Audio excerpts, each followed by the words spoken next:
Hey everyone. I really enjoyed these set of chapters on rehearsals, working with actors, and directing as far as blocking and production.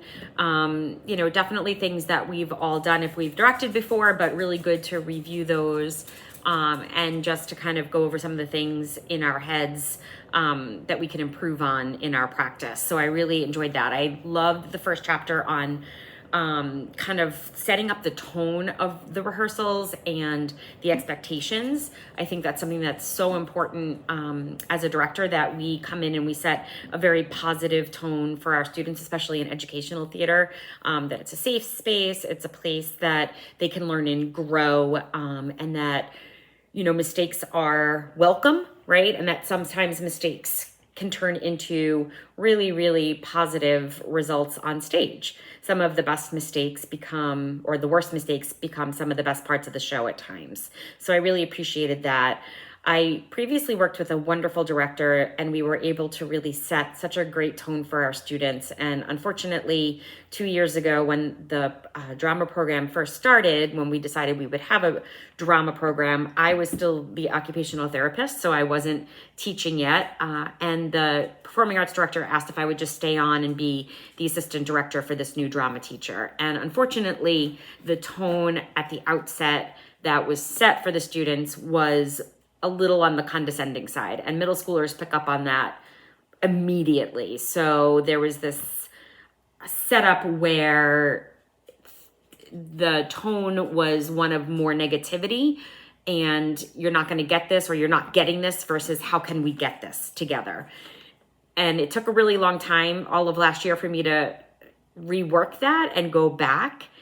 And I think we've done a really good job, and I learned a lot from my previous co-director on how to set tone with middle schoolers, and to just go back to the fun and the contagious energy that is contained in rehearsals. So I think we've really been able to do that, and I really appreciated that chapter, because I think it's the most important thing for me directing, is to set the tone at the outset, that this is what we're going to do, this is what we're going to follow, this is our routine. Every day we come in, this is what we do, this is what the expectations are, but we're in this together, and that we're not competing against one another, nobody's better than anybody else, and that we're going to put on this show together successfully. I also really liked the chapters on working outside in versus inside out. For middle schoolers, it often is really hard for them to do that inside out, because they just don't have the breadth of life experience to draw sometimes on that inside. For example, I was directing Annie, and we were really working hard with Rooster, because it just was not natural for him at all to be this sleazy type of con artist. He just did not have that breadth of experience, even just watching movies or shows about those types of people. So we used a lot of movement. We used a lot of the Laban movement to kind of get that feel. So he would kind of move certain ways. We'd put a hat on him. We dressed him during rehearsal so that he looked more like a sleazy car salesman versus this really sweet, awesome middle school boy that I had. And it really worked well. So sometimes working that outside in really works.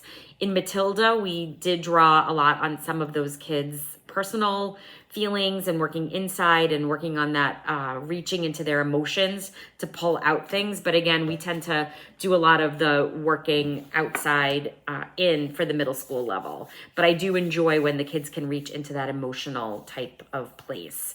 And the blocking was super helpful for me. I love the idea of blocking the more meatier scenes that have a lot more to do with the plot and moving the plot forward into those rising actions and the conflict and the climax, versus just focusing on the beginning. So I know that that's a theme that's coming back, and I liked it a lot.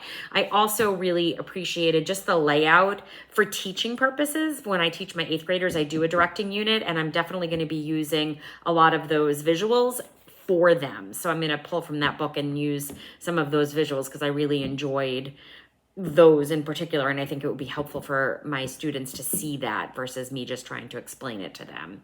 I also really liked the backs to the audience blocking. It's something that we always say to students, don't put your back to the audience, right? Because they tend to just do it all the time and they just turn around and they don't think about it.